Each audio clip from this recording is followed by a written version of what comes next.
Hello, magandang umaga po. Morning. Kumusta po kayo? Kagalakan po na tayo muling magkakasama sa umagang ito. Inaanyayahan ko po ang bawat isa na magsitayo. Yan, sa pagkakataon po ito, tayo po iaawit ng isang welcome song. Maaari po natin kamayan ang bawat isa. Ano po? Sige po. Ito po ang panahon tayo magkamustahan. Kamayan natin ang bawat isa.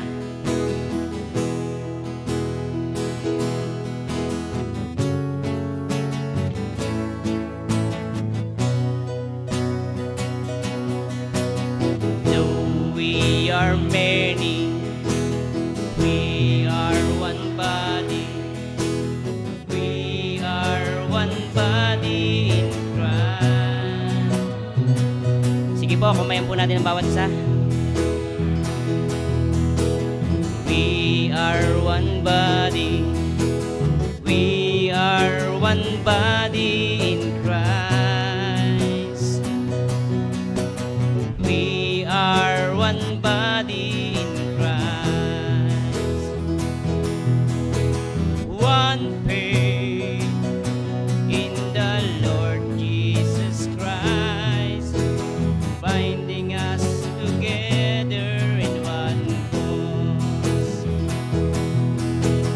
One hope in a one God. One Father over all. Pag-ibig ni Kristo.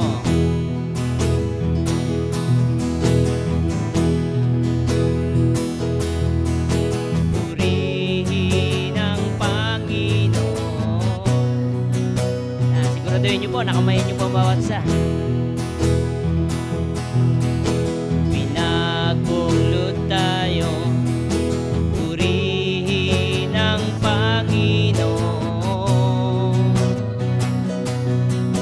Purihin ang Panginoon. Purihin ang Panginoon. Sige po, maaari na po tayong maupo.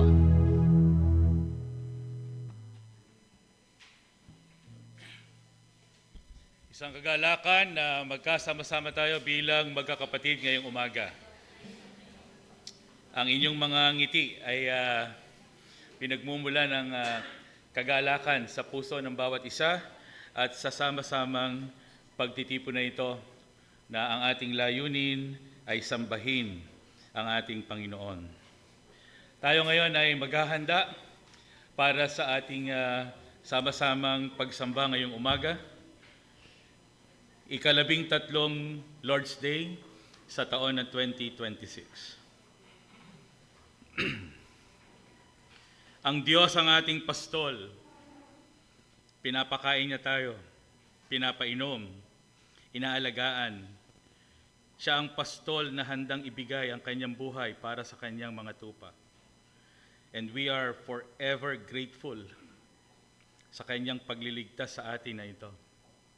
Marami tayong kinakaharap na mga hamon sa buhay bawat araw, karamdaman, krisis ng giyera, at maraming iba pa. Pero ang Diyos, siya ang nagbibigay sa atin ng katatagan, siya ang nagbibigay sa atin ng kapayapaan. Maging ng kagalakan kahit ngayong umaga. Meron tayong taglay na kagalakan at kapayapaang kilos ng banal na Espiritu para sa ating mga buhay. Nagkakaisa tayo. Nagkakaisa ang komunidad na ito na magtipon ngayong umaga upang sambahin ang Panginoon. Magpakumbaba na kilalanin. Siya ang ating kailangan. Siya ang ating lakas. Siya ang ating kanlungan. Ang kanyang katotohanan at ang kanyang pamamaraan, ang kanyang gabay, ito ang liwanag sa ating mga dinaraanan. Kaya ngayong umaga tayo ay sasamba sa Panginoon, ihahanda natin ang ating mga sarili. Bahagi ng ating pagsamba ngayong umaga ay ang pasasalamat sa mga pagpapala ng Panginoon. At ang mga biyaya ng Diyos sa ating buhay at biyaya ng Diyos sa buhay ng ating mga kapatid ay isang dahilan kung bakit tayo ay may kagalakang sumasamba sa Kanya. Noon pong 23, tayo ay nakiki-birthday kay Ate Melanie Herosano at noong 28 kay Divine Herosano. At ganoon din naman, kagalakan natin ang matatag na mga buhay ng mga mag-asawahan. At nagpapasalamat tayo sa Panginoon. We celebrate with our brothers and sisters. Noong 23, kay Sir Johnny at kay Ma'am Rachel Mabilangan. Noong 24, si Kuya Joel at si Ate Beck Millares. At noon pong 25, si Ronald at Marilyn Dekinan. Napakabuti ng Diyos, karapat-dapat siya sa ating pagsamba. Sa pagkakataon ito, magkaroon tayo ng ilang sandali ng katahimikan. Ihanda natin ang ating mga sarili, yung isip at puso ng bawat isa sa atin. Ngayong tayo ay haharap sa Diyos. Magkaroon tayo ng ilang sandali ng pananahimik at paghahanda ng ating mga sarili upang sambahin ang Panginoon.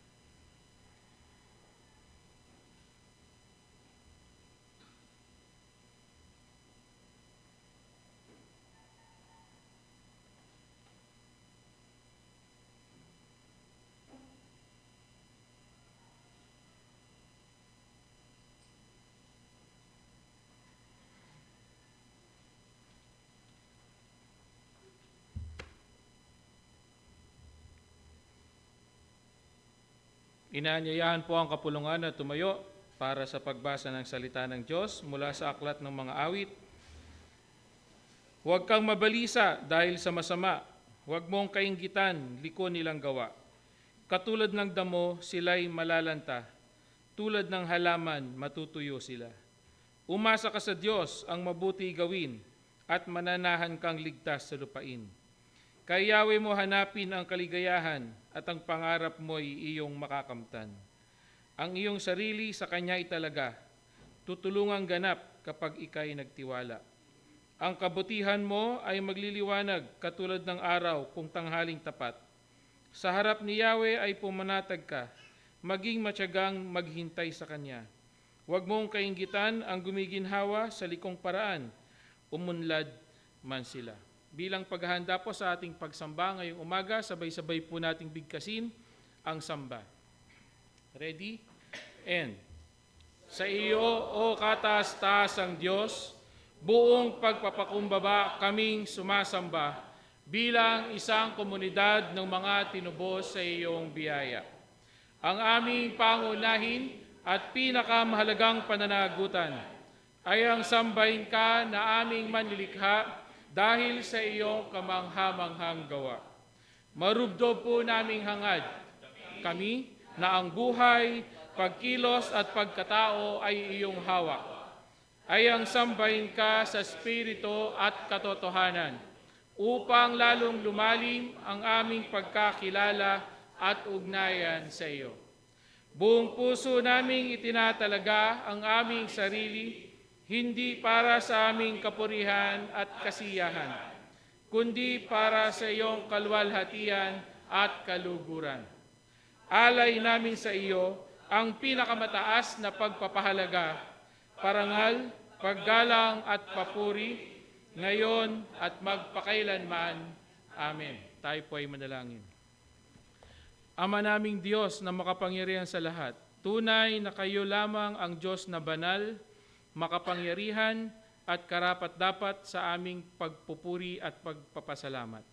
Tunay na kayo, Panginoon, ng aming Diyos, kami ang inyong mga nilikha, at sa umagang ito lumalapit po kami sa inyong harapan, nagpapakumbaba, kinikilala ang inyong presensya, ang inyong maluwalhating habag at biyaya sa aming mga buhay. Salamat sa inyo, aming Diyos, sapagkat kayo ang siyang nangangalaga sa amin. Kailanman hindi nyo kami kinalimutan, kailanman hindi nyo kami pinabayaan.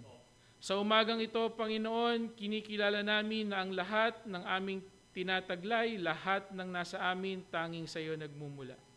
Kaya, Panginoon, lumalapit kami, nagpapakumbaba at humihiling na anuman pong karumihan, anumang pagsuway, Ano man po, Panginoong mga bagay na hindi nakalugod sa inyo na nakikita ninyo sa aming mga buhay, humihingi po kami, Panginoon, ng tawad at isinusuko ang lahat ng ito sa inyo. Alam po namin, Panginoon, na ang lahat ay hayag sa inyong harapan, walang maililihim, walang maitatago kahit sa aming mga puso. Kaya naman, Panginoon, lumalapit po kami, nagpapakumbaba at humihiling na kayo ang tunay na siyang humipo sa amin, magpatawad at tunay nga po, Panginoon, pakita niyo po sa amin ang inyong habag at kami po ay tulutan ninyo na makadako sa inyong banal na harapan upang madala ang aming mga papuri at pasasalamat. Tunay nga aming Ama, nagpapasalamat kami dahil hindi nyo kami iniiwan, kayong Diyos na siyang gumagabay sa amin at hiling namin, Panginoon, na maging sa aming pagsamba ngayong umaga. Tulungan niyo po kami na ituon lamang sa inyo ang aming mga mata, ituon sa inyo, Panginoon, ang aming mga isip, at lahat, Panginoon, ng papuri at pasasalamat tanging sa inyo lamang namin iukol. Gabayan niyo po kami, Panginoon, at ingatan, at tulungan niyo nga po na sa aming pagsasama-sama kayo ang siyang mataas at madakila. Ito po ang aming dalangin sa tanging pangalan ng aming Hari at Tagapagligtas na si Kristo Jesus. Amen.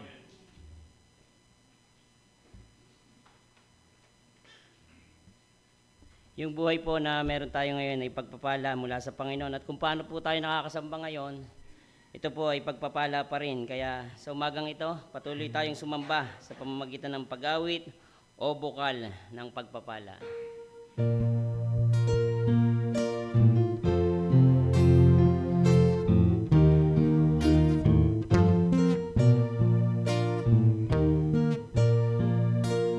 O bukal ng pagpapala, awit ko ay itugma, daloy ng maraming awa, awit kang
magtiwala, si Jesus ay sundin ang kanyang kagalakan,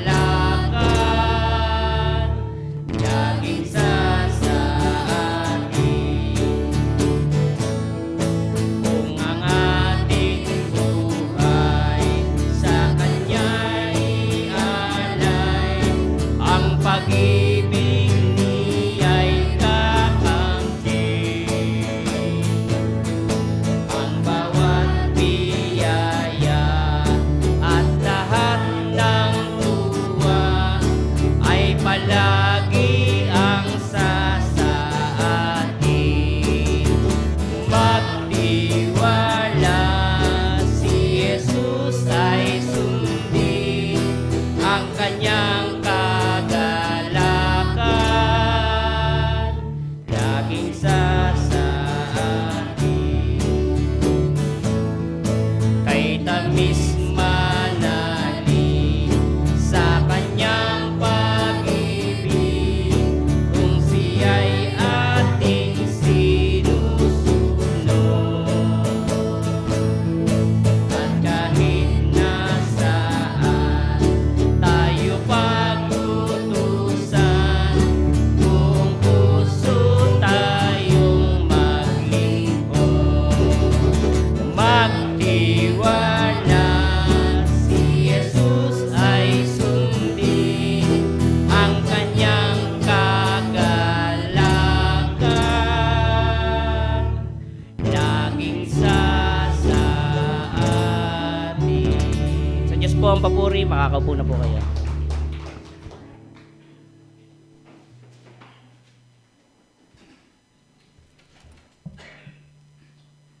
Para po sa ating pang publikong pagbasa ng kanyang salita, ito po yung ating matatagpuan sa Genesis, Kabanatang 17, talatang 1 hanggang 9. Nang 99 na taon na si Abram, nagpakita sa kanya si Yahweh at sinabi, "Ako ang makapangyarihan Diyos, sumunod ka sa akin at ingatan mong walang dungis ang iyong sarili habang ikay nabubuhay.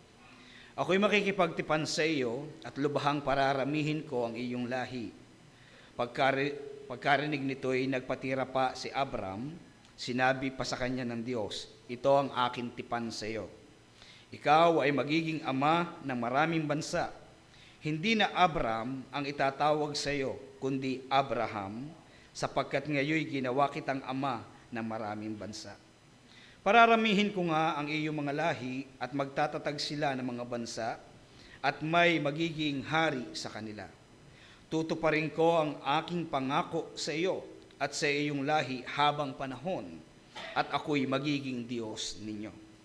Ibibigay ko sa iyo at sa iyong magiging lahi ang lupain ito ng Kanaan na iyong tinitirhan ngayon bilang isang dayuhan.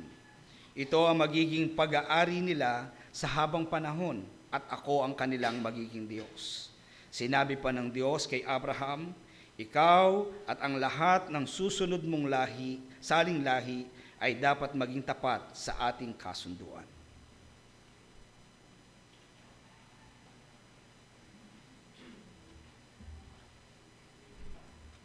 Bahagi po ng atin pong pagsamba ay ang atin pong pagkakaloob.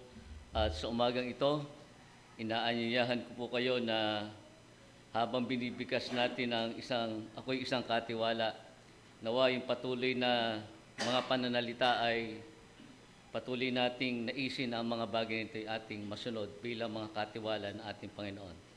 Sabay-sabay po natin basahin ang ako'y isang katiwala. Ready, and ang lupa ay sa Panginoon at ang lahat ng narito, ang sanlibutan at silang nagsisitahan dito. Inikilala ko ang Panginoon na may lalang, may-ari, taga-alalay at tagapamahala sa buhay. Sa Kanya ako'y nabubuhay, kumikilos at may pagkatao. Ang aking buong pagkatao at ang lahat ng aking tinataglay ay sa Kanya. Ang aking panahon, talento, hanap buhay, mga mahal sa buhay, mga material na tinatangkilik ay mula sa Diyos. Bilang katiwalang Kristiyano, Kinikilala ko ang pagiging Panginoon niya sa aking buhay at ako ay magsusulit sa Kanya pagdating ng araw. Ngayon, ako ay naghahandog at nagkakaloob ng buong puso at may kagalakan para sa Kanya. Habang nililiw ko po ang mga kaloob, samahan niyo po akong mawit. Ako'y may awit sa puso ko.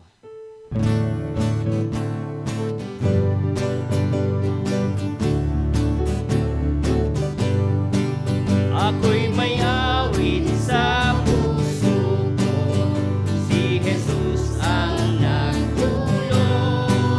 Walang katulad ang himig nito, awit na buhat sa Diyos.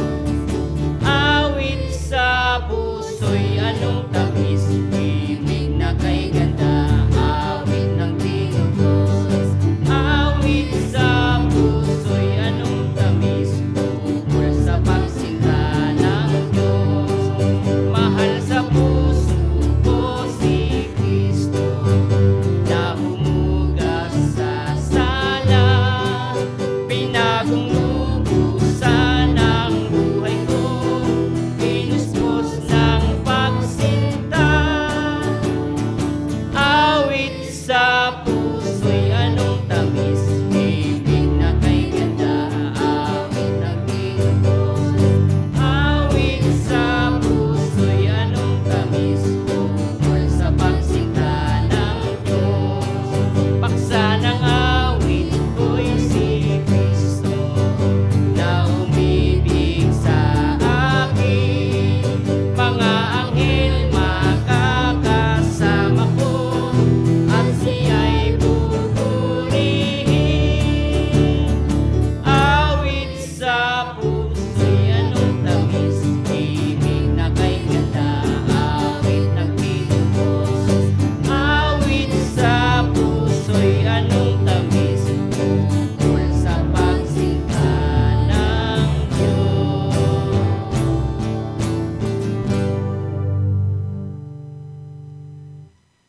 Inayahan ko po ang bawat isa na magsitayo para sa pag-awit ng ating offering song.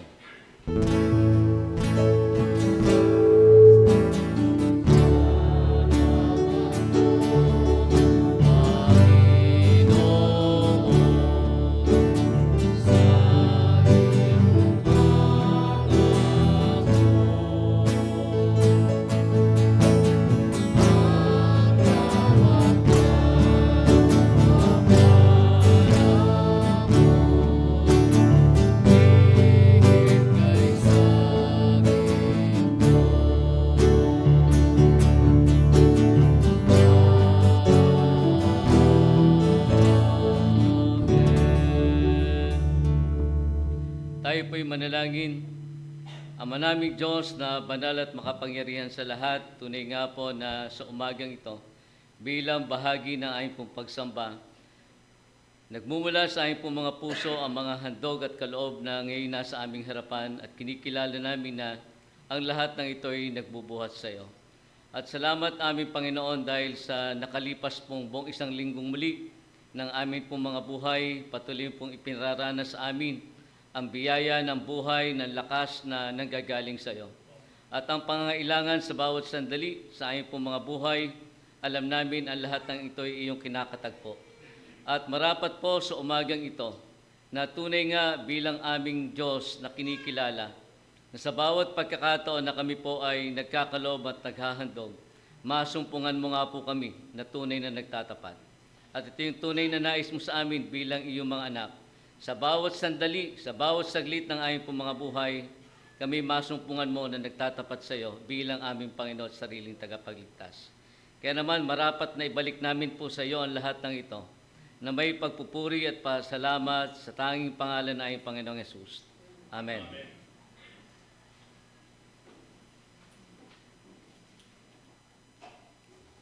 Hinilingan po ang bawat isa na magstayo ulit.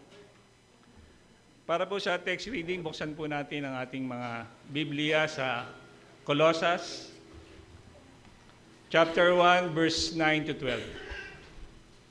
Ako na lamang po ang babasa at pakisundan na lang po sa sipi ng inyong mga Biblia. Colossus 1, verses 9 to 12. Kaya't mula nang marinig namin ito, patuloy naming idinadalangin sa Diyos na sana'y ipaunawa niya sa inyo ng lubusan ang kanyang kalooban sa pamamagitan ng karunungan at pangunawang kaloob ng Espiritu. Sa gayon, makakapamuhay na kayo ng karapat-dapat at kalugod-lugod sa Panginoon. Sasagana sa lahat ng uri ng mabubuting gawa at lalawak ang inyong pagkakilala sa Diyos. Idinadalangin din naming patatagin niya kayo sa tulong ng kanyang dakilang kapangyarihan upang lalong matiis na masaya at may pagtitiyaga sa lahat ng bagay.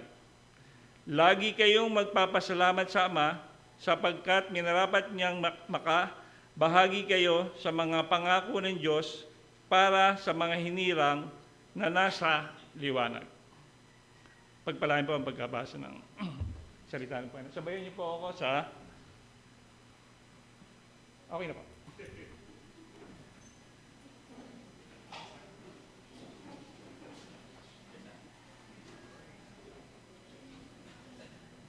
Praise the Lord and happy Lord's Day sa bawat isa. Isang malaking kagalakan sa amin na kami ma-invite ulit dito sa C4, no? Isa sa mga iglesia na napakalapit sa puso ng Trinity Bible Church. At kayo po ay aking aanyayahan na buksan natin ang ating mga Biblia ulit sa aklat ng Colossians, Colossus chapter 1, verses 9 through 12. But before ko po ito basahin, na di panalangin sa Diyos sa kanyang illumination, nais ko lang iparating ang contextual background nitong librong ito is that during this time, nung sinulat ito ni Pablo, he has never met the Colossian church, no? Hindi pa niya ito nabisita. No records din sa aklat ng Acts or sa aklat ng Gawa or elsewhere that Paul ever went into a mission doon sa Colossae. So hindi pa niya ito napuntahan, mga kapatid, no? And during this time, nung sinulat ito ni Pablo, he was in prison. And many scholars believe na siya ay nakakulong nung time na ito doon sa Roma, although merong mga scholar na nagsasabi sa Caesarea, sa Ephesus, but ako ay kumbinsido na sa Roma siya nakulong sa panahong ito, no?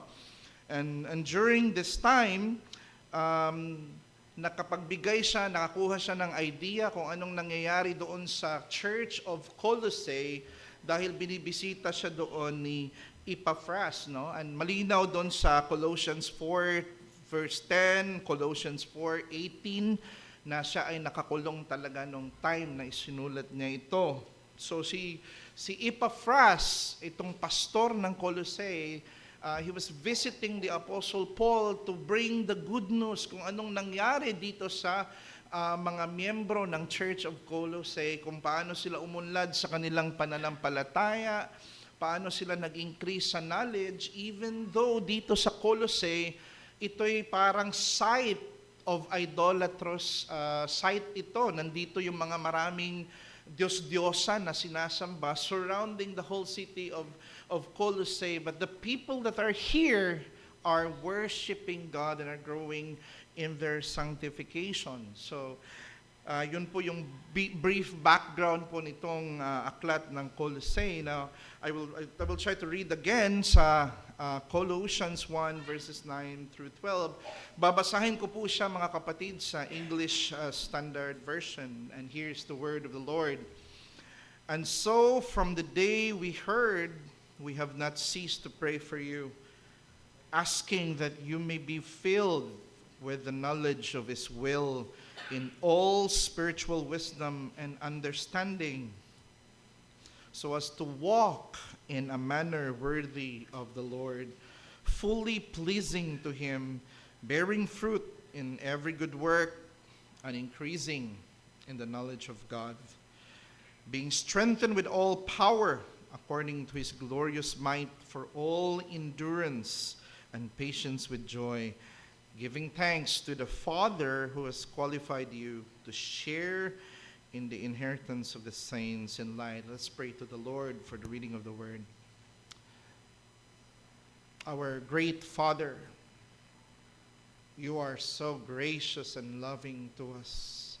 You who sits in the heavenly throne of heaven, who is worshipped by the angels, have come to look upon us in grace and favor. And thank you for your Son, Jesus Christ, because through him and because of him, we are created, and we are created to reflect his image, even though we were unworthy, we were sinners, filthy, wretched. But your grace covered us with your righteousness. And may your word for your people, may you richly bless this through your Spirit, Lord, and make this message a comfort to the afflicted, a joy to the sad, and may this be a life to the dead, Lord. And may your glory alone be lifted up for this morning in Jesus' name. Amen.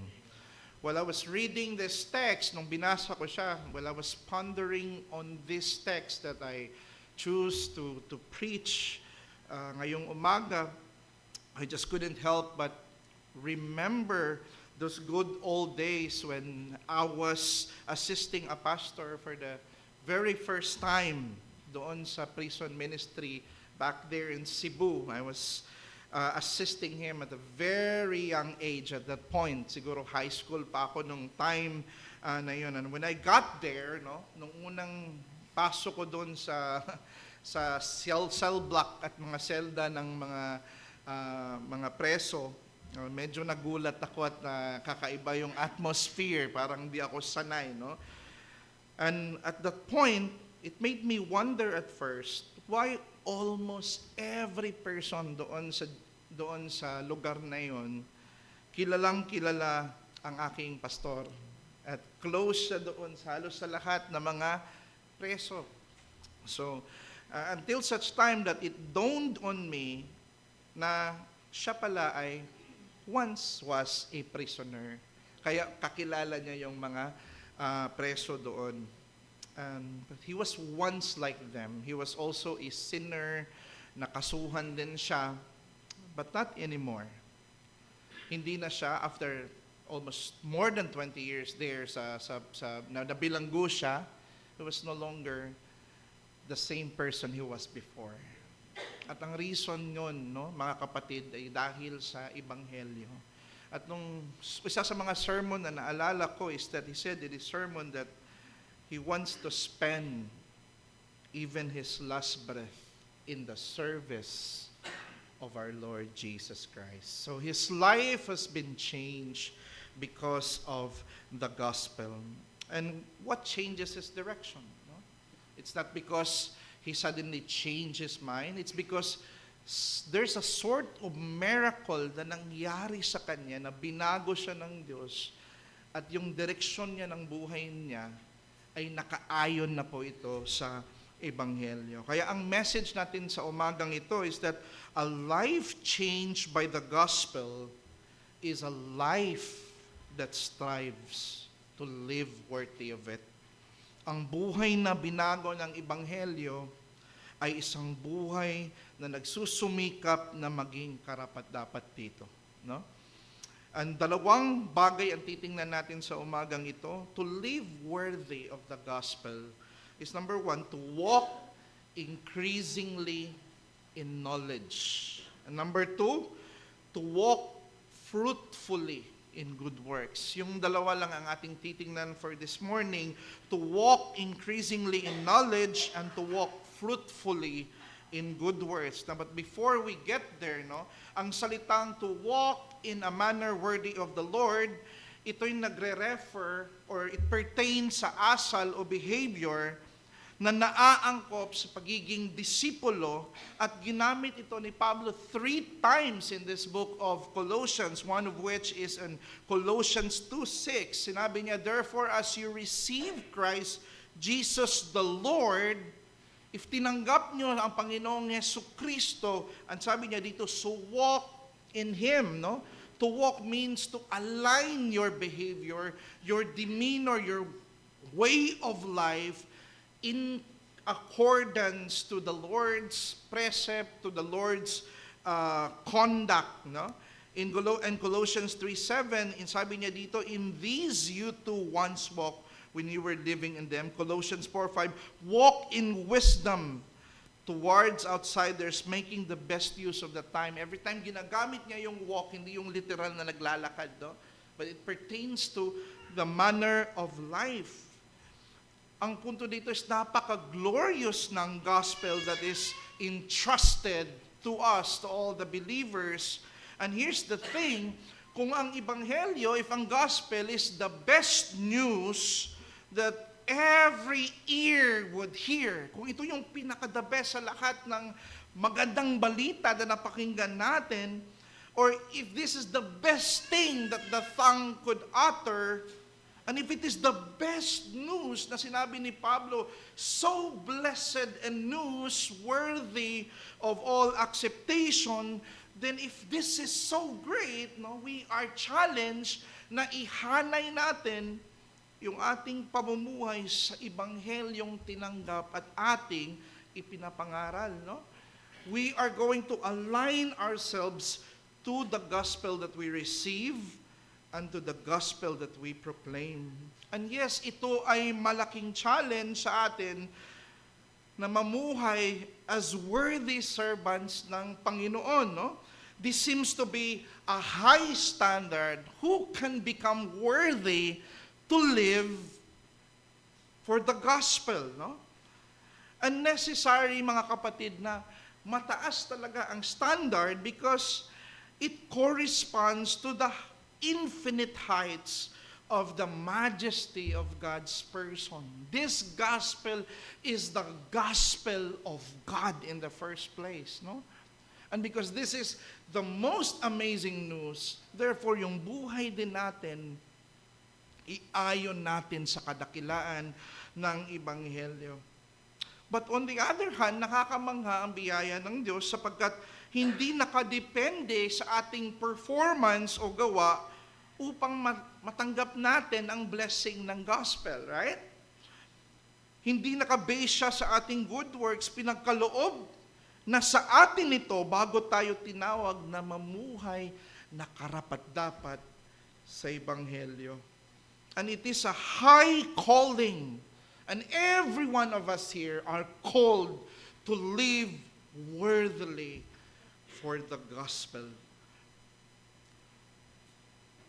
Pero sa ibang banda, maganda din na isipin natin na napakataas na calling nito, napakataas na standard nito than a lower one. Kasi kung mababa lang ang standard natin, we cannot exceed beyond what we set as a model. Okay?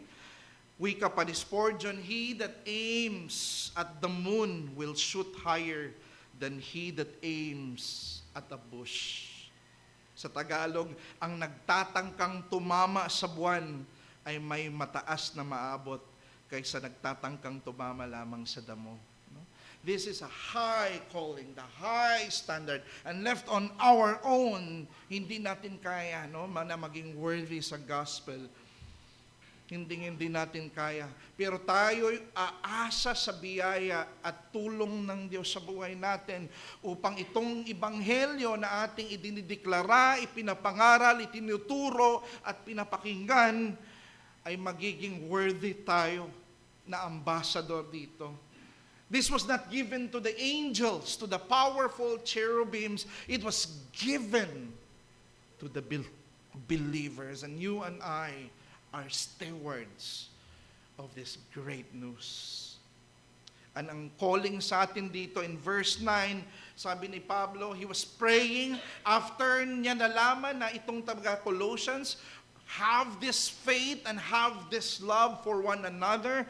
When the Apostle Paul recognized from the story of Epaphras na sila'y ligtas, he prayed for them without ceasing kahit nandun siya sa kulungan. And his prayer is that they may be filled with the knowledge of His will in all spiritual wisdom and understanding.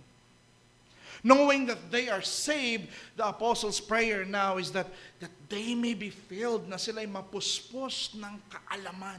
No? In verse 10, increasing in the knowledge of God. At ang purpose nito, bakit pinag-pray ito ni Pablo? So that they may walk in the manner worthy of the Lord. It means to say na to walk in a manner worthy of the Lord is to live a life increasing in the knowledge of God. And itong to be filled with the knowledge of His will, ito yung God's will, na yun yung pinapatungkulan nito, yung revealed will. No? Ito yung will na in-reveal ng Panginoon sa Biblia. No? It is something, it's the truth that are revealed for us and they are found in the Holy Scripture. Hindi yun yung secret will, no, na anong mangyayari sa karir mo in the next few years. No? It's not the secret will of God because God has a secret will that is not known for us. It's found in Deuteronomy 29:29. The secret things belongs unto the Lord, but the things that are revealed. So there are things that belongs only to God, and there are also things that belongs to us and to His children. And what is being referred to here, it is yung revealed will. Yung will na kaya nating malaman. At yun yung will ng Panginoon sa Biblia. In other words, that you may be filled with the knowledge of God's revealed will in the Scripture. Ang situational context nitong time na ito, bakit kaya pinagdarasal ni Pablo na sila'y lalago sa kanilang kaalaman, no? Because during this time, nung nabilanggo si Paul, he could not do an oversight. Hindi niya kayang bisitahin itong iglesyang ito. And we can logically conclude that he was informed by Epaphras about sa mga heresies and cultic teachings that are thriving, na naghahari dito surrounding the whole church of Colossae. At maraming mga maling katuruan dito. Isa na dito yung tinatawag na legalism. So doon sa church ng Colossae, maraming naniniwala doon sa legalism. Meaning to say, kailangan mo daw dagdagan yung justification mo. If you're justified by faith, hindi sapat yan. No? Kailangan mo ng dietary laws, i-observe mo yung ceremonial law ng Israel for your salvation. And that's why Paul addressed this in the second chapter, verse 16 through 17, no? Therefore, let no one pass judgments on you on food and drink or with regard to festival or new moon. Napansin nyo yon? He was actually combating against those in Colossae na nagtuturo ng maling katuruan. And not only that, dito sa Colossae, halo-halo ito mga kapatid, no? Because ang mga dwellers dito sa Colossae, some of them are Gentiles, naniniwala kay na Athena, Zeus, Helios, and all kinds of gods, no, dito sa lugar ng Colossae. Others are Jewish people, kaya mga legalistic. Dapat sumunod kayo sa mga kautosan namin, ang circumcision, Sabbath, new moon, susundin nyo ito para maging ganap ang salvation. So yan yung kanilang paniniwala. Asceticism, severe self-discipline, avoidance of all indulgence. Colossians 2:20-23, pati ang pagsamba ng mga anghel, no? Angel worship was so prominent dito sa lugar ng Corinth, no? The angels were then seen as either helpful mediators or evil beings na magpipigil sa kaluluwa para makapunta doon sa langit. Ganito yung mga superstition that abounds in this place. Gnosticism, kailangan mo daw ng secret knowledge, secret wisdom para makapunta ka doon sa pleroma. This is the beliefs of these people. And the gods surrounding Colossae na kanilang sinasamba, the Ephesian Artemis, kasi Ephesians, Colossae, magkalapit lang yung mga yon mga kapatid, no? Laodicean Zeus, no? Demeter, Helios, Dionysus, Athena, and many more. The Colossian church faced these challenges of false teachings mixed up and blended together. In our church here, we have a solid doctrine, no? Praise the Lord, no? Napunta tayo sa church na hindi ganito ka complicated, no? Hindi blended yung mga paniniwala na walang tamang stand sa doktrina. Pero ang Colossae during this time, because this was the time of persecution, iba-iba yung paniniwala ng mga miyembro na nandoon. Tayo, we have that confession of faith, no? That puts a fence na walang makapasok na kahit anong heterodox na paniniwala. So that's what Paul is confronting when I began to look for an archaeological evidence kung totoo ba na ganito ba talaga yung konteksto nitong Colossae. Na found out ko in the current research dito sa modern Turkey, may na-discover na isang acropolis sa Colossae. Nahukay, mga kapatid, no? Merong nahukay na isang acropolis. Itong acropolis, mga kapatid, hindi to parang defensive purpose, no? It's a center of religious worship during the time. It is a sacred site where the ancient Greeks housed the temples of the gods and goddesses, no? That's what the Acropolis is. And it's there na found out na it's indeed true na ganito ang konteksto, background nitong Colossian church. So, the people that are there, I just want you to understand what's going on in the text here, no?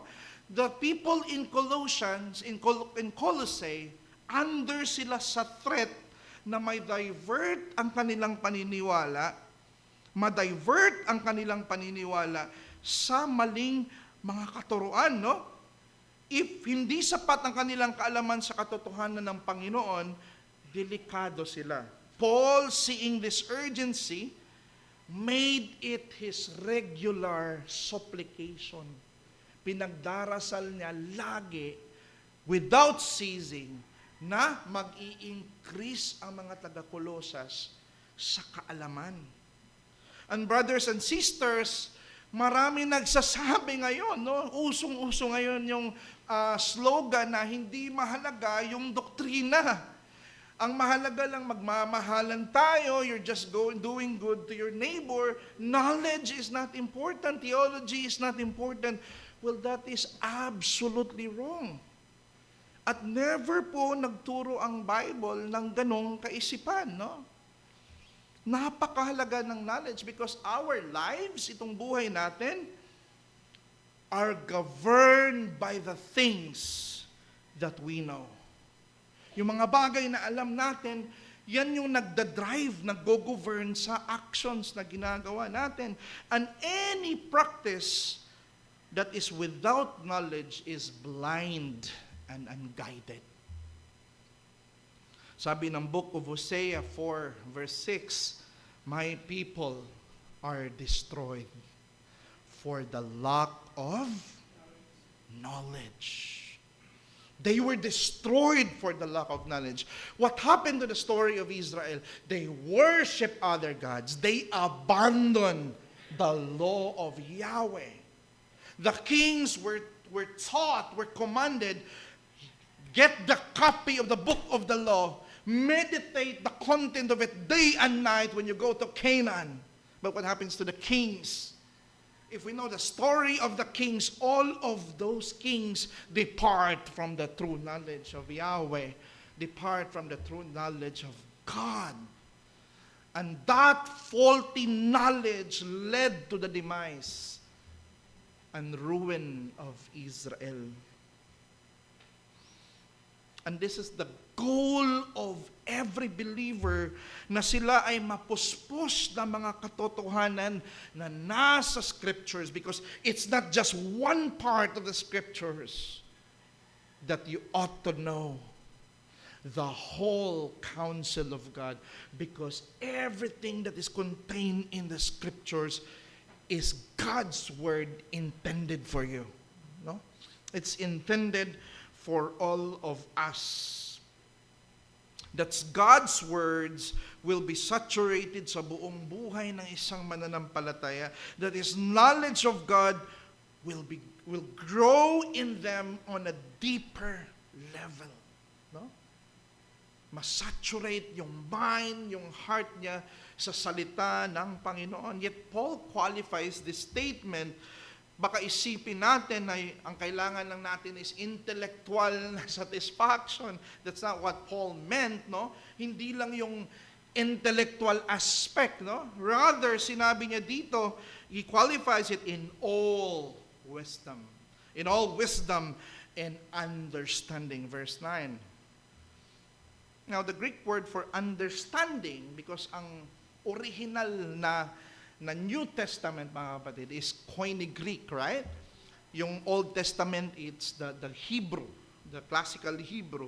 Now, in the original Greek, before it translates sa English, the word understanding is sonise, which means the ability to understand concepts and ideas and see the relationship of them, of each ideas. No?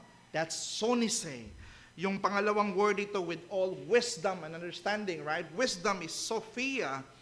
And according to the Complete Word Study Dictionary, it means skills in the affairs of life. No? Commonly, when we say knowledge, that is ideas acquired, right? But when we say wisdom, it is ideas applied, right? So it's the same here, includes the idea of sound judgment. So in the first hermeneutical point, ito yung nakikita ko, to walk worthily of the gospel, ito yung punto, is to strive to grow in knowledge and wisdom so that our thinking will be conformed to Christ. So that we will think the way Christ thinks. Because His words and His teachings are like daily bread for every believer. Para siyang pagkain. And it's a teaching that we delighted to learn and to know, so that our actions, our ministry is not informed by false teachings, but by the teachings that come from Christ. Many practices in the churches, in other religions, na maling-mali ang kanilang practice. Why? Because their practice is not guided by the truth of the Scripture. But when our practice is guided by the truth of the Scripture, God is pleased. At mangyayari ito, mga kapatid, no? Ang paglakad ng karapat-dapat sa Ebanghelyo. Paano lumakad na karapat-dapat sa Ebanghelyo? Ay ang puspusang pagsisikap na lumago sa kaalaman at karunungan upang ang ating pag-iisip ay maihulma ayon kay Kristo. If you're not gonna do that, then the world will shape your thinking. The worldview of the world will conform your mind na maging maiayon ka na sa kanilang mga paniniwala. Right? And many Christian churches before became a worldly church because they did not strive to be conformed to the teachings of Christ. And so the world conforms their thoughts, conforms the thinking of their children. Ganun po yung mangyayari. Ngunit kakabit sa ating hangarin ng paglago sa kaalaman ay ang pagnanais natin na magkaroon ng sapat na pag-unawa at angkop na aplikasyon ng mga katotohanan sa ating buhay. Na ang ating pananalita, na ang ating asal, ang ating mga prinsipyo sa buhay ay lubos na mapuspos ng katotohanan ng Ebanghelyo. Upang ang katotohanang tinanggap at inunawa ng isipan, whatever things that your mind take in,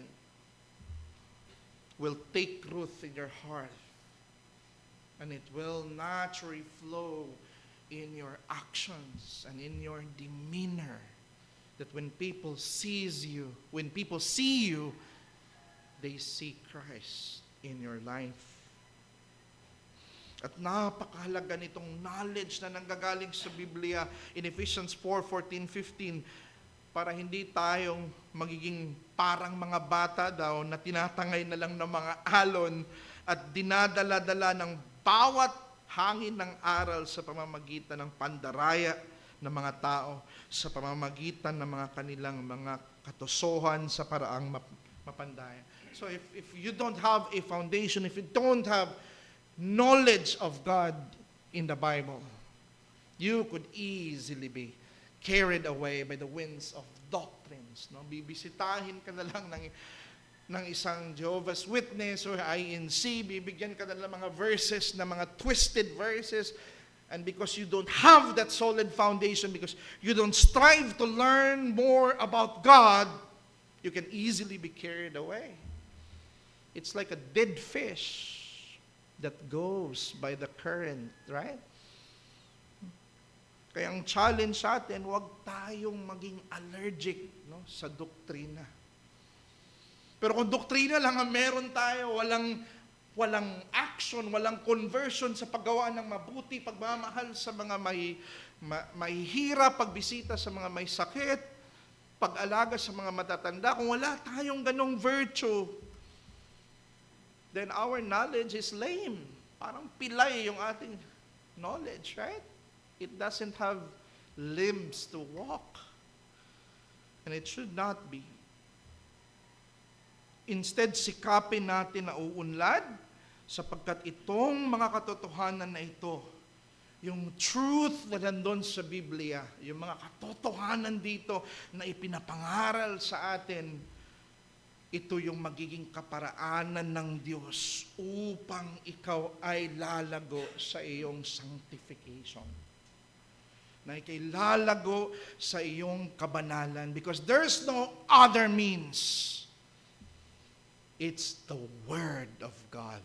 And Jesus said, Father, sanctify them with thy truth. Thy Word is the truth. In John 17:17. So,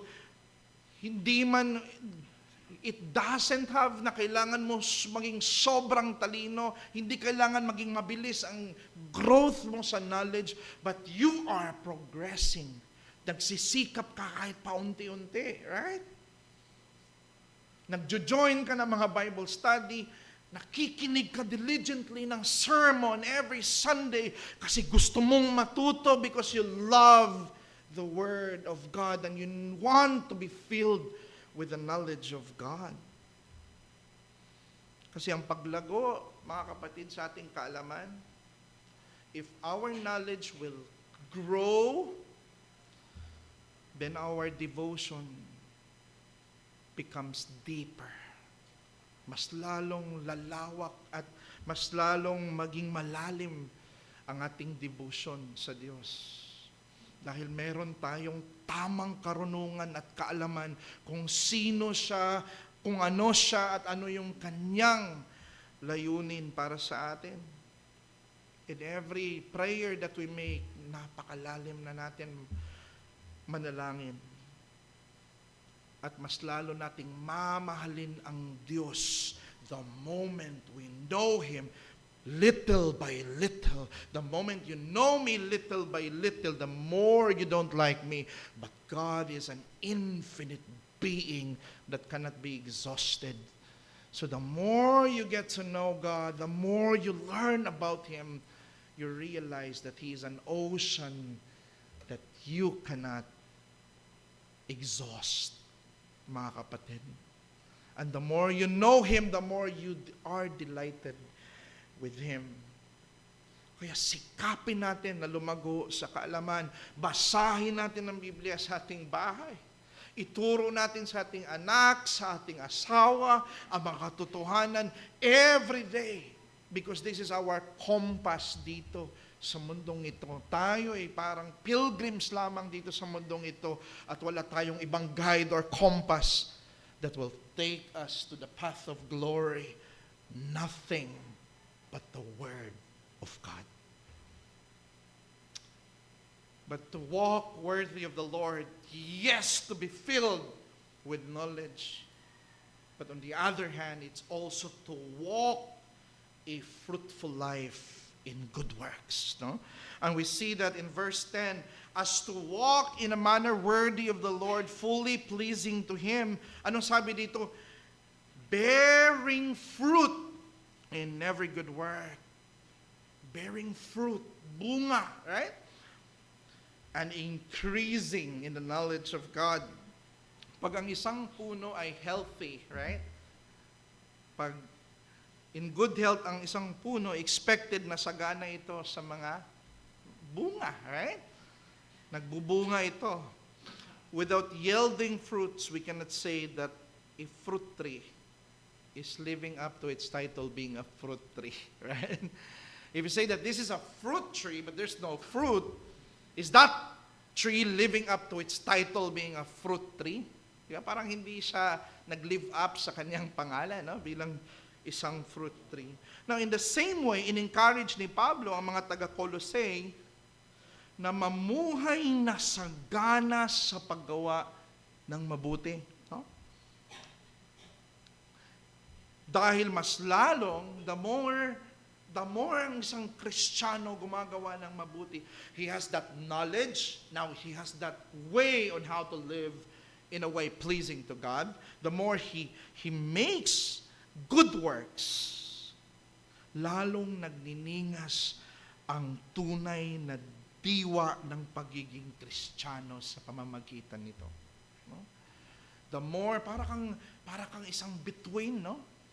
Na the more you perform good works, the more you shine, the more people say that, hey, that is indeed a star because that star is shining. It's not some sort of an accessories that is being placed there in the firmament, but that's a star because it's shining. And the Christians, when they pursue to do good works, mas lalo silang nagniningas at mas lalong nakikita ang biyaya ng Ebanghelyo sa kanilang buhay sa pamamagitan ng kanilang mabuting gawa. And Ephesians 2:10, I can always remember every time we talk about good works, what comes into my mind is Ephesians 2:10, which says, "For we are His workmanship, created in Christ Jesus for every good works." So in other words, you are saved, you are recreated in Christ Jesus to perform good works. So the purpose why you are created, para ikaw ay gumawa ng mabuti. Because if you are not saved, all those good works that you do will become like filthy rags, according to the book of Isaiah, right? You cannot perform a good works that is pleasing before Him. But because nung ikay niligtas ng Panginoon, you can now perform good works. Ngayon na Kristiyano ka na, don't underestimate even the slightest good works that is performed by any of the member. Even ang pagbigay ng tubig sa kapwa Kristiyano, it is so pleasing to God. Nagniningas ang iyong pagiging Kristiyano. I remember one time, no, when I was there I think it was nung nagrenta pa lang kami nung bahay somewhere in San Pedro. And there was a lot of small flowers that are truly not significant at all. No? Hindi siya masyadong significant yung mga flower. But my son just took that little flower and gave it to me. "Papa, this is for you." And when I received that flower, I was so happy. And in the same way, if it pleases me to have that flower, how much more the God, no? When you perform that good works, God is pleased because it came from His children. sapagkat tayo'y kanyang pinakamahusay na gawa. This is the translation. Diba? Workmanship, pinakamahusay na gawa, na nilalang kay Kristo para sa mabubuting gawa, na inahanda ng Diyos nung una pa upang siya'y ating lakaran. So before the foundation of the world, inordain na ng Diyos yung good works na magiging path ng Kristiyano. Yun yung path na kanyang tatahakin habang siya naglalakbay doon sa celestial city, doon sa eternal na syudad sa kalangitan. Good works. We're not saved by good works, no? We are saved by the good works of Christ. But His works, His salvation, results a fruit in us na magpiperform na tayo ngayon ng mga mabuting gawa. Isn't that the purpose why Christ died in Titus 2:14? Sinabi dito, who gave Himself, ibinigay na ni Kristo ang kanyang sarili for us. For what purpose? Look at the infinitive, to redeem. Sabi dito, to redeem us from all lawlessness and to purify for Himself a people for His own possession who are what? Zealous for good works. Do you see that, no? It's in the plan of God na magiging ganito tayo. We are not saved by good works, but He saves us to perform good works. Alright? Ang punto dito, ang pagiging mayaman sa paggawa ng mabuti ay fundamental na bahagi ng ating pagiging Kristiyano.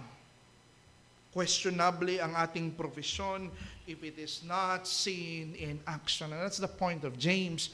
You said you have faith. Show me your faith without your works, and I'll show you my faith by my good works, by my works, right? Anong point ni James doon? Ipakita mo. If your faith is truly alive, show it by its works, right? It's not dagdagan mo ng works, no? But i-demonstrate mo, no, by your works na ikaw talaga ay may buhay na pananampalataya.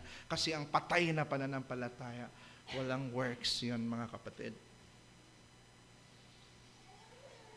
Di mo matatawag ang bituin na isang bituin sa kalangitan kundi kaya nitong magbigay ng kislap o liwanag.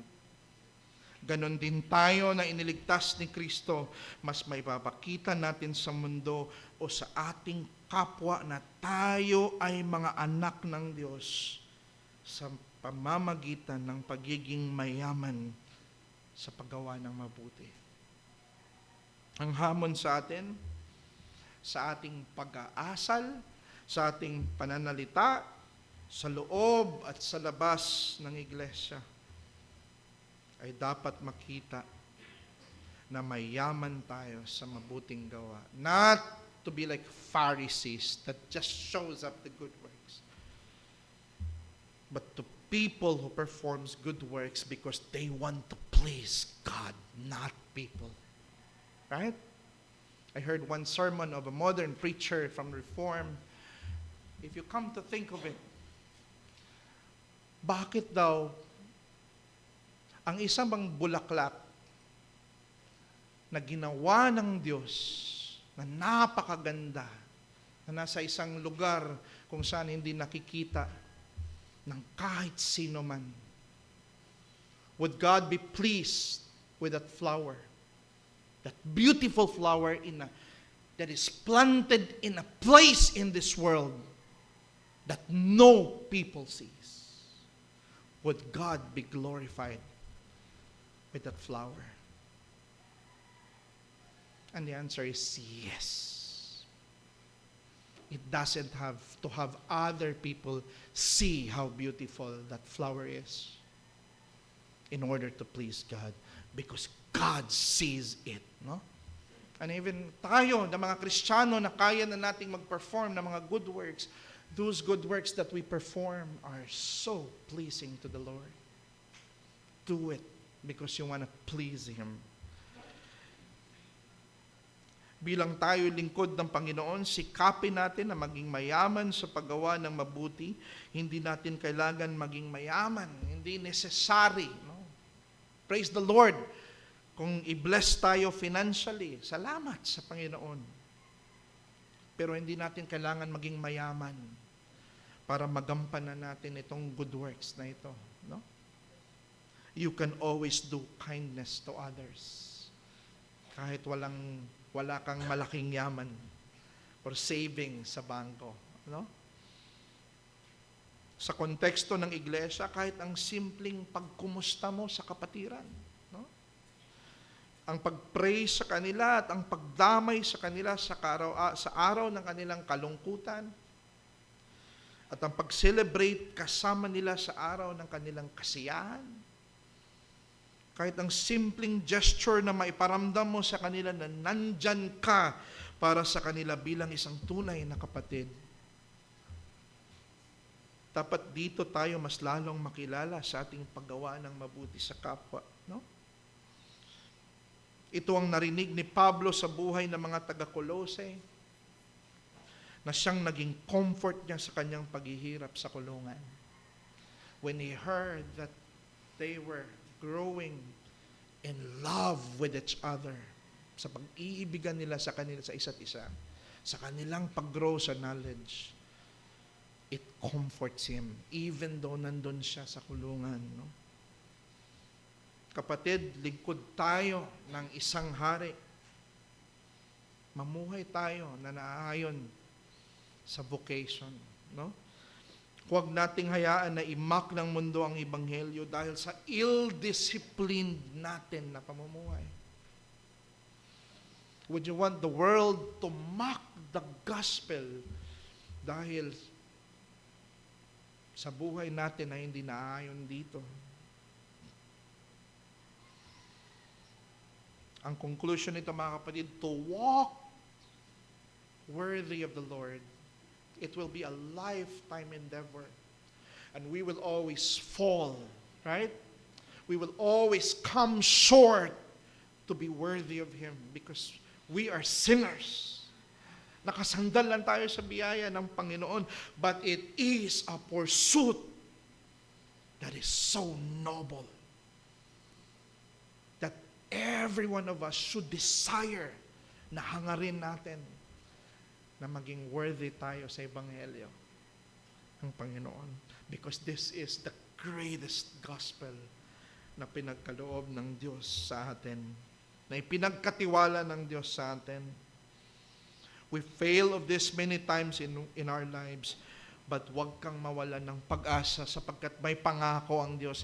He who began a good work in you, Philippians 1:6, He who began a good work in you shall accomplish it at the coming of our Lord Jesus Christ.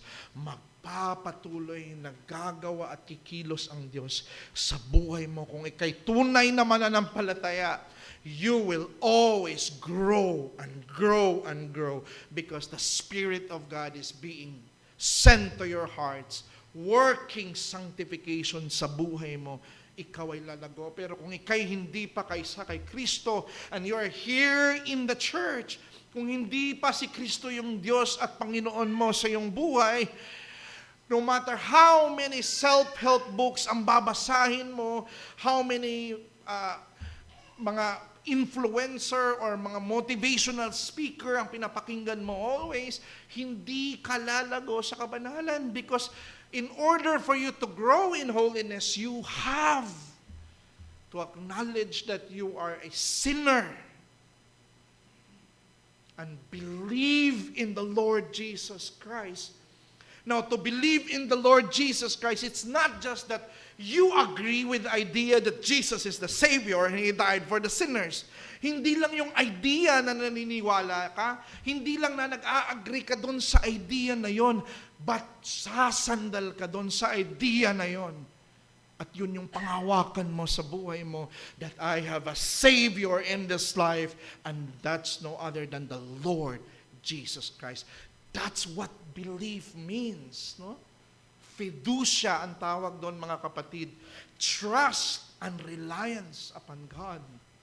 Kahit anong mangyari dito sa buhay, may gera, calamities or whatnot, you are putting your hope fixed in the person and work of our Lord Jesus Christ.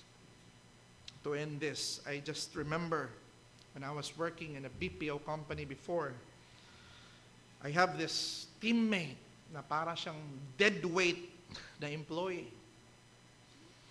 Kasi aside sa always siyang late na pumapasok, always siyang pabigat sa team.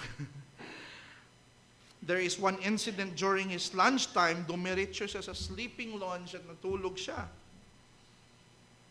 And accidentally, napasobra siya sa tulog doon sa sleeping lounge. Paggising niya, tapos na ang shift niya. No? Pauwi na yung mga ka-workmate niya, siya nandun pa sa sleeping lounge. And of course, in BPO, this is a ZTP, no? Zero tolerance type of offense ito, no? At alam niya na panigurado, mamawalan na siya ng trabaho kasi during shift, ito nangyayari, on-site pa. Tapos marami pa siyang mga delinquency issues. Nagpatong-patong yung kanyang issues. So what he did, nag-file siya agad ng immediate resignation kasi parang wala ng hope. Patay na ako dito, mag-resign na lang ako kasi ma-terminate. He filed the resignation to skip the termination. But his boss believed him. Instead of issuing termination, he was given another chance by his boss. Sabi ng boss niya, huwag mong sayangin ang tiwala binigay ko sa iyo. I'll shoulder this mess that you created. I'll talk to my higher ups for this. Sasaluhin ko ang kanyang galit sa akin. Ililigtas kita. At huwag mong sayangin ang ginawa ko para sa iyo. That was a major thing that his boss did for him. And what he did, months have passed. Naging top performer siya. Consistently. At naging punctual siya sa workplace. Nung tinanong siya, how did it happen? And this is what he said. I'll just paraphrase. I cannot quote him explicitly. Sabi niya, nung ako'y nagkamali, iniisip ko na ako'y mawawala na ng trabaho. And this happened during pandemic.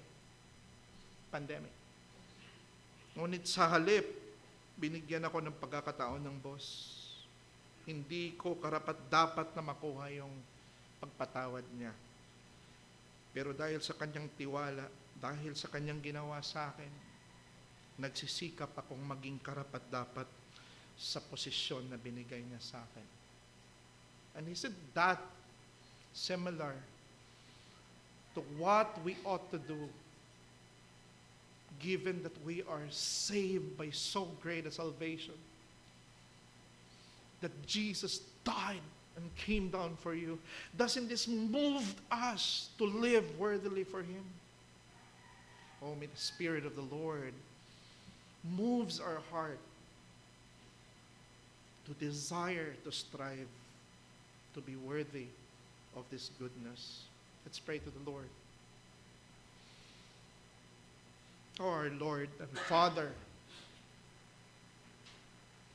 we are at loss of words, Lord, to describe the greatness of what you've done for us. You don't have to save us, Lord, but you did.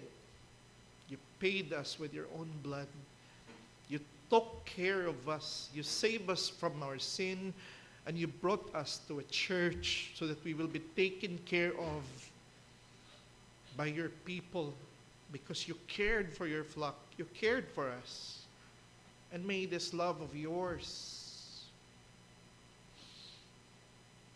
will be given a response of a desire to live worthy for you, to be filled with knowledge, and to grow with increasing fruits of good works, so that the world may see your people and may glorify our Father, it's in heaven. May this message be a wake-up call for all of us, Lord. And may this be cemented in our hearts, be a subject of our meditation for the whole week. And may the gospel be the best news in our estimation. This we pray with thank you. In Jesus' name, amen. Praise the Lord.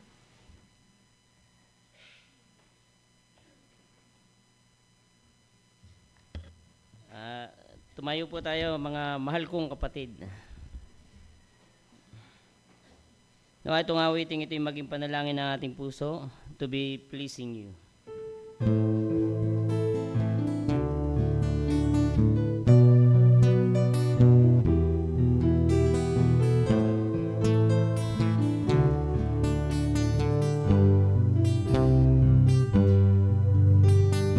Lord, I want to live my life to please you. I bring my heart before you to remove. Make of me a vessel fit for honor, that I might shine for you a sparkling gold, to be pleasing you, pleasing you. This is all I really want to do, to be pleasing you, pleasing you.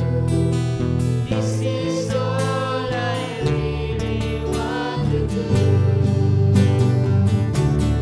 to be pleasing you, pleasing you. This is all I really want to do, to be pleasing you, pleasing you. This is all I really want to do. This is all I really want to do. Makakaupo na po tayo.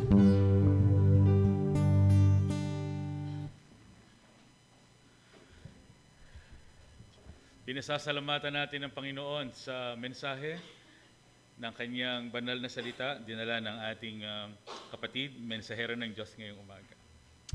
Ang Diyos ay hindi nalulugod sa pagsamba na walang unawa. Kinakailangan naunawaan natin ang mga isinasagawa natin, mga sinasabi natin, naiintindihan ng ating isipan, at merong puso na nagpapakumbaba at merong kagalakan na ito ay isagawa. Napakahalaga ng pangunawa, kaya kahit sa pagsasagawa natin ng communion, ito ay ating dapat na nauunawaan. Kapag tayo ay kumakain ng tinapay at umiinom sa saro na ito, inaalala natin ang ginawa ng Panginoong Jesucristo doon sa krus ng Kalbaryo. At ito ay isang pag-alala na kung saan ay nagpapalalim ng higit na pagmamahal natin sa Kanya at isang pamumuhay na nakalulugod sa Kanyang harapan. Kaya sabi, pleasing you. Pero hindi lamang ang pagkain na ito at pag-inom sa saro ay isa lamang pag-alala. Bagamat yun ang talagang napakahalaga, no? Inaalala natin ang Kanyang ginawang pagliligtas, ang sakripisyo nating Panginoong Jesus. Naniniwala rin tayo na siya'y naririto kasama natin. Habang kumakain tayo at uminom bilang isang komunidad, magkakapatid, na may iisang pananampalataya, iisang espiritu. Katotohanan ng Diyos na napakabuti at Diyos na sa atin ay nagligtas. Nagiging lakas natin ang Kanyang presensya. Kaya kahit na meron tayong mga kinakaharap na iba't ibang mga hamon, makakapagpatuloy tayo. Bakit? Hindi dahil sa ating sariling lakas, kundi dahil sa Kanyang ginawa noon at sa Kanyang ginagawa ngayon. Hindi marapat na ang pagsasagawa ng pag-alaala sa banal na hapunan ay binabasta ng isang tunay na mananampalataya. Meron tayong dapat malalim na pagtingin at pagkaunawa dito. Ang salita ng Diyos ay nagpapaalala na ang pakikibahagi ay merong pamantayan. Maliwanag yung sinasabi, mamaya ay babasahin mula sa salita ng Diyos, sino man kumakain at umiinom ng hindi nararapat ay kumakain at umiinom ng hatol para sa kanyang sarili. At yun ang ating dalangin na maunawaan natin ito. Sa C4, isinasagawa po natin ito weekly. Weekly, hindi dahil tayo ay kumopya sa iba nating mga kapatid na nagsasagawa ito weekly. Aba, maganda yung weekly. Hindi dahil ito ay isang ritual na maganda na gawin at para bang mas banal. Hindi. Pero naniniwala tayo na ito ay makabuluhan para sa atin. Napapaalalahanan tayo ng pinaninindigang magandang balita, mabuting balita, kaligtasan sa pamamagitan ng Panginoong Hesukristo lamang. Linggo-linggo sa pagtitipong ito, idinidiin ang pagliligtas ng ating Panginoong Jesus. Ito yung nagbuklod sa ating lahat. Naniniwala rin tayo na ito ay isang pagkilala sa kapamaraanan ng biyaya at patuloy nating paglago kapag tayo ay nakikibahagi. Merong paghamon na kung paano tayo ay binanal ng ating Panginoong Jesucristo, nilinis. Bawat linggo, inaalala natin ang paglilinis sa atin ng Panginoon. Ito'y humahamon. Mabuhay tayo. Kung paano tayo nilinis, mabuhay tayo ng merong kalinisan bilang mga mananampalataya. At ito rin ay tinitingnan natin bilang isang exhortation mula mismo sa Biblia na palagi natin itong alalahanin. Kaya kagalakan natin na ito ay isagawa on a regular basis, on a weekly basis. Kaya po napakahalaga na makita natin na tayong lahat ay handa sa pakikibahagi. Lagi namin paalaala sa pagsasagawa ng communion, napakahalaga na naiintindihan natin yung gospel. Kung tayo ay makikibahagi, dalangin natin na huwag nating salaulain ang pakikibahagi dito dahil kumakain at umiinom tayo na hindi natin naunawaan. We must know the gospel, ang Panginoong Jesucristo. At kung meron tayong mga kabahagi ngayon, mga bisita, o kaya hindi pa talagang kilala ang Panginoong Jesucristo, hindi alam ang buhay na walang hanggan, kahit po mamaya kagalakan ng mga kapatid mula sa komunidad na ito na ibahagi sa inyo ang salita ng Diyos. Pangalawa, hindi lamang natin naunawaan yung gospel, sinusunod natin ang iba pang ordinansa, sinabi ng ating Panginoon, yung bautismo. Bagamat hindi nakakapagligtas ang bautismo, nais nating sundin yung halimbawa sa Biblia na yung mga nakibahagi sa pagpuputol-putol ng tinapay at pag-inom sa saro ay mga kapatid na kumilala kay Kristo, na bautismohan sa tubig, at sila ay nakibahagi.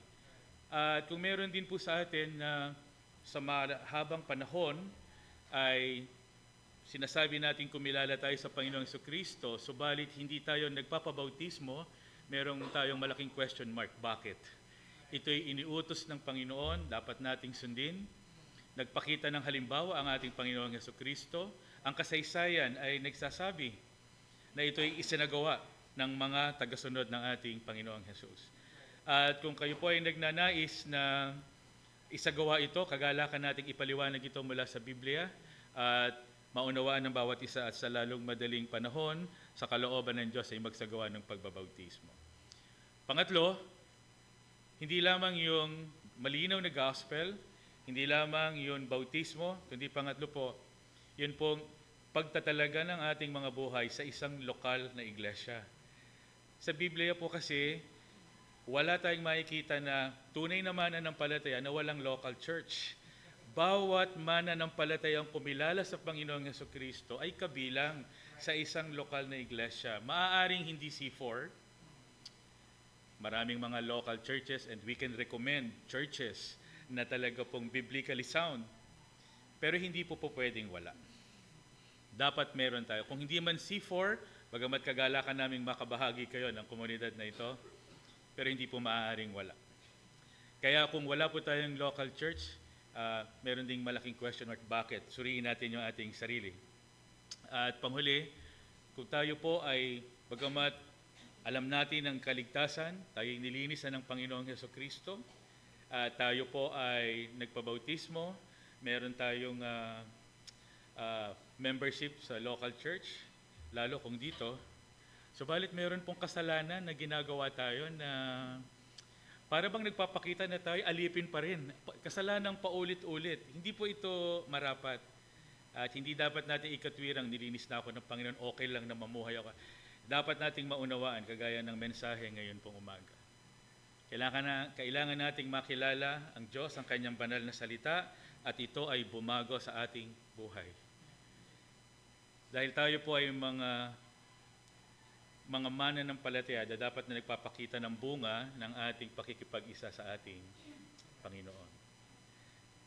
Pero bakit natin patatagalin? Bakit natin patatagalin ng kasalanan? Ngayong umaga, maaari natin itong ihingi ng tawad sa Panginoon. Bakit natin hayaan patuloy na mayroong dilim sa ating buhay, pero nagpapakita tayo na tayo kay Kristo, pero may mga dilim tayong itinatago. Dalangin natin ay hindi. Ngayon ang pagkakataon, pinagbubulayan natin ang ginawa ng ating Panginoong Jesus. Maaari tayong magpakumbaba sa tulong ng banal na Espiritu at mabuhay na mayroong kaliwanagan. Awitin natin ang ating awit ng paghahanda para sa komunyon na ito, ang It is Good to Remember.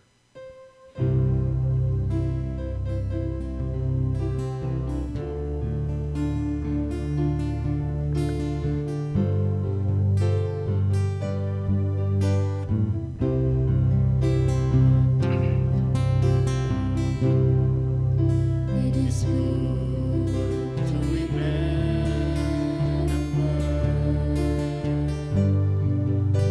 the goodness of God. It is good to remember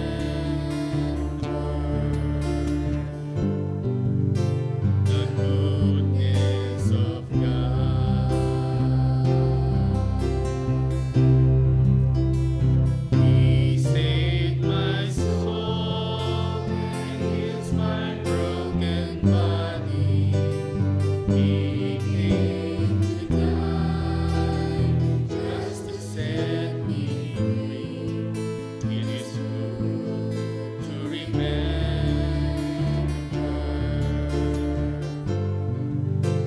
the goodness of God. May ganda na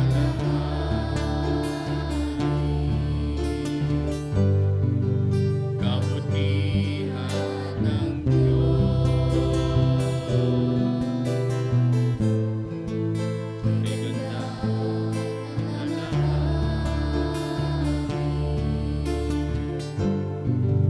kabutihan ng Diyos.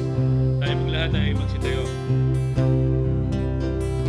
Inubos niya aking kasalanan, kaniyang pinagaling aking karamdaman, bibigla ang alalahanin, kabutihan ng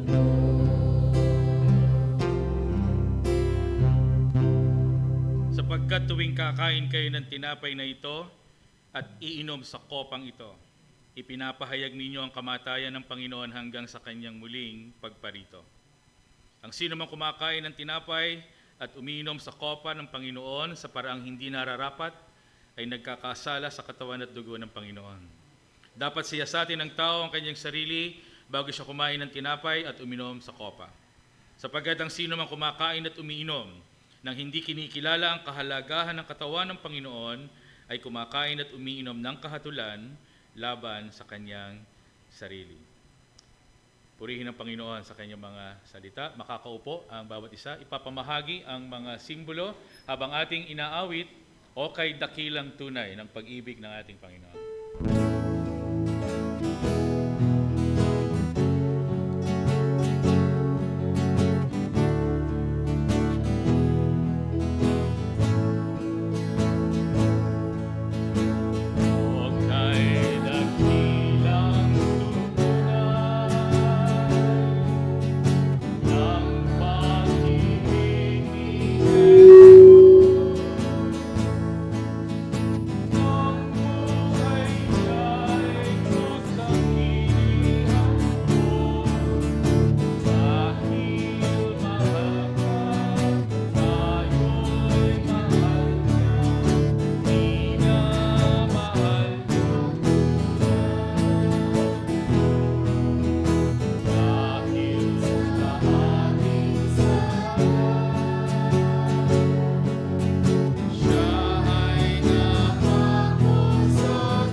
Tayo pong lahat ay magsitayo. Ang tinapay po na ito ay hindi literal na nagiging katawan ng ating Panginoon. Ito pa ay simbolo ng kanyang katawan.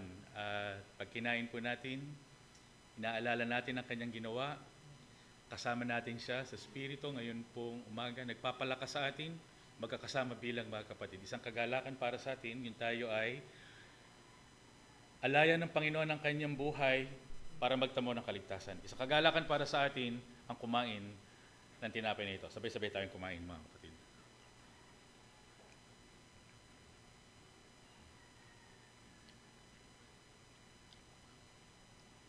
Ang sarong ito ay hindi nagiging literal na dugo. Ito ay simbolo ng kanyang dugo na tumigis doon sa krus. Kapag tayo uminom, inaalala natin ang kanyang ginawang paglilinis sa atin. Tayo na hindi karapat-dapat kinahabagan, nilinis binanal. Kapag tayo uminom, inaalala natin ang kanyang sakripisyo, ang kanyang kamatayan doon sa krus. At bilang pagpapahalaga sa atin din pag-inom na to, kasamang pagtatalaga tayo na nilinis, mabubuhay ng ayon sa ating pagkatawag. Bilang mga nilinis, mabubuhay ayon sa mabuting gawa na itinakda niya para sa kanyang mga iniligtas. Sabay-sabay tayong uminom.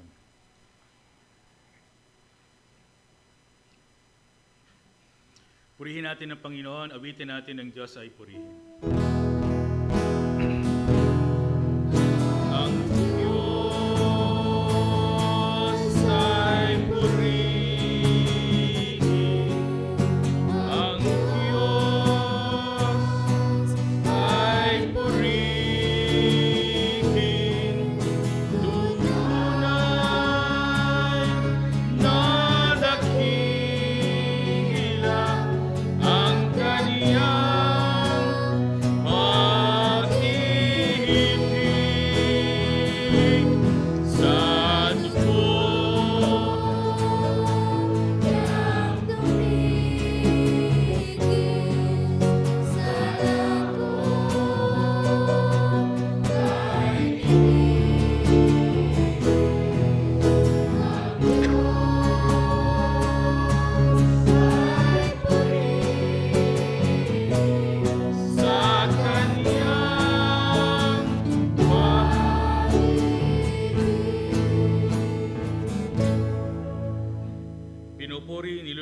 niluluwalhati, sinasamba po namin kayo, aming Ama sa langit.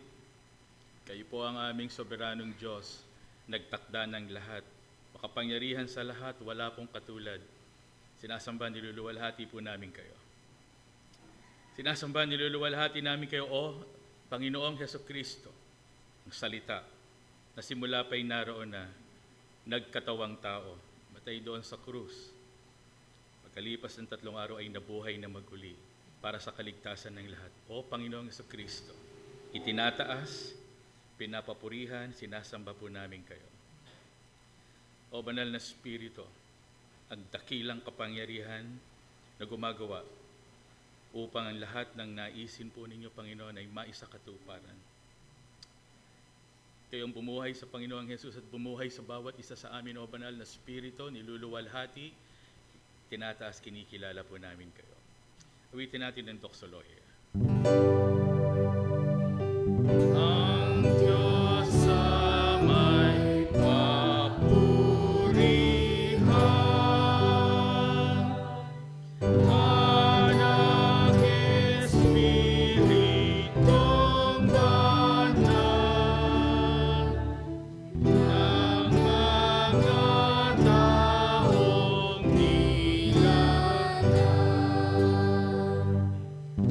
at ng buong kalangitan.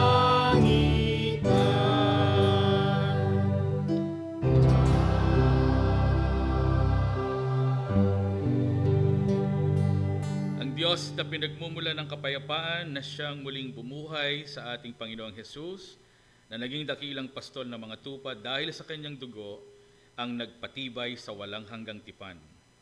Naway pagkaloob niya sa inyo ang lahat ng kailangan ninyo upang maisagawa ang kanyang kalooban, at sa pamamagitan ni Hesukristo ay gawin niya sa atin ang nakalulugod sa kanya. Papurihan ang dakilang Panginoon magpakailanman. Amen. Amen.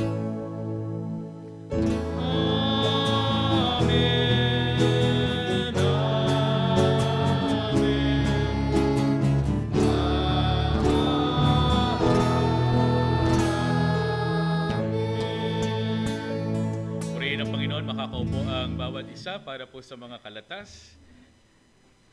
Habang kinukuha din po ng ating mga elders yun pong kopa.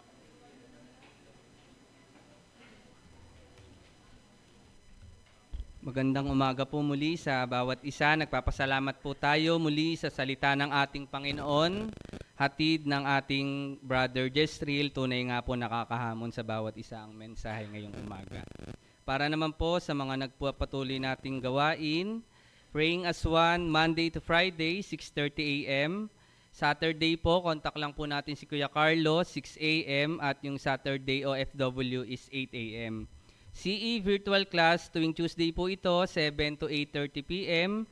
Day and prayer and fasting kick-off Wednesday, 8 a.m.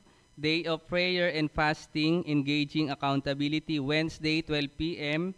Day of prayer and fasting and session Wednesday, 3 p.m. Praying as one Wednesday po, online 7 to 7:15. Hope meeting po every other Thursday, 7 to 8 p.m. At yung C4 Family Live din po tuwing every other Friday, 6:30 to 7 p.m. Brayan as one, Friday, 7:15 a.m. At yung ating pong jail ministry, every other Saturday tuwing 2:30 po ito ng hapon. SBCN Sambahayan as schedule. At yung ating pong Better Together Partners in Prayer as schedule. At ito rin po ang ating mga dagdag na announcement. May Bible class po tayo ngayon, 9:15 to 10:15. Inaanyayahan po ang bawat isa. USBCCI class, meron din po 1 p.m. Virtual po ito, book 4. At after po ng ating Bible class, meron po tayong senior fellowship.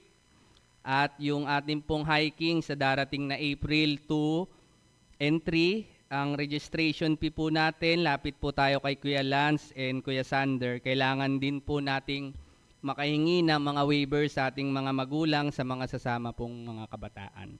At ito po yung may hinanda pong video ang ating mga committee. Panoodin na lang po natin.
Ayan, thank you po sa ating tech team.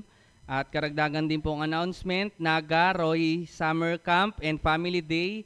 Ito po ay gaganapin sa April 17, 19, 26. Sa mga nagnanais pong tumugon sa ating liham, ipagbigay alam o lumapit lamang kay Ate She and Ate Fe po, or contact po natin si Pastor Onin.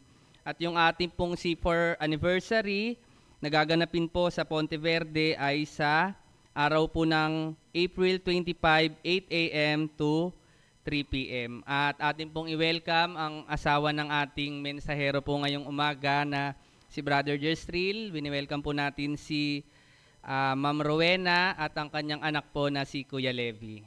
Talakpakan po natin. Maraming salamat po.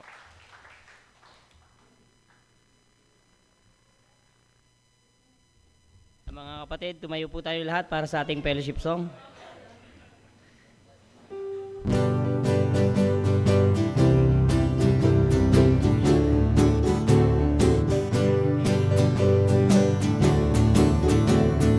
Lumagat sa liwanag ng pag-ibig, taglay ng luwas sa puso't titig, kay Jesus manangan hanggang masapit ang hahantungang langit.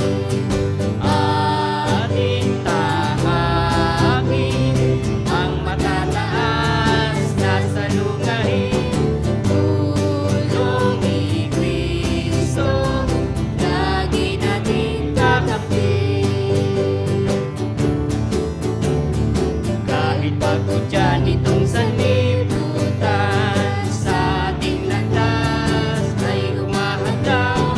Huwag matakot at tayo'y iniiwan ni Kristong mapagmahal. Ating tahakin ang matataas na salungahin, tulong ni Kristo lagi nating kakamtin. Kasalanan ay talikdan ng tunay at magsumikap sa kabanalan. Ating isang puso ang magmahalan ayon sa Diyos na